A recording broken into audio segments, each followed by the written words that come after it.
ये कहानी एक छोटे से गांव की है जहां दो बहनें रेखा और सुषमा अपने माता पिता के साथ रहती थीं।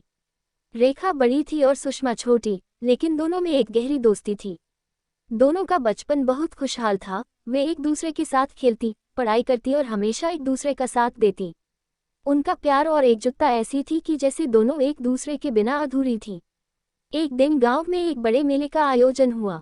रेखा और सुषमा बहुत उत्साहित थीं। वे दोनों अपनी मां से मेले जाने की अनुमति लेकर वहां पहुंच गईं। मेले में रंग बिरंगे खिलौने, झूले और तमाम तरह के स्टॉल्स लगे थे। रेखा और सुषमा एक साथ घूमते हुए हर जगह जाते और आनंदित हो रही थीं। लेकिन जैसे ही वे झूले पर बैठने के लिए लाइन में खड़ी हुईं, सुषमा को महसूस हुआ कि वह अपनी छोटी बहन रेखा से थोड़ी दूर हो गई है। वह पलट कर देखती है तो पाती है कि रेखा कहीं गुम हो गई थी।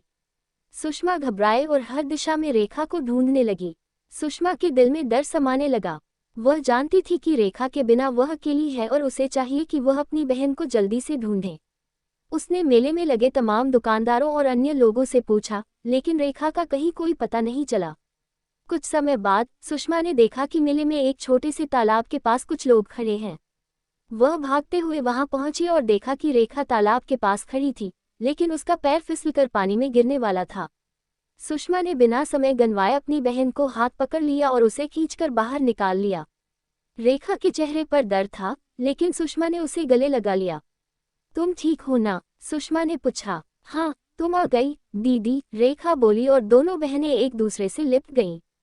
सुषमा ने रेखा से कहा, तुमने मुझे डराया बहुत, लेकिन अब मैं तुमसे कभी दूर नहीं जाऊंगी। रेखा मुस्कुराए और बोली, तुम हमेशा मेरे साथ हो दीदी। मैं कभी अकेली नहीं रहूंगी। इस घटना के बाद दोनों बहनें और भी ज्यादा एक दूसरे के करीब आ गईं। वे समझ गईं कि रिश्तों का महत्व समय और परिस्थितियों के साथ बढ़ता है।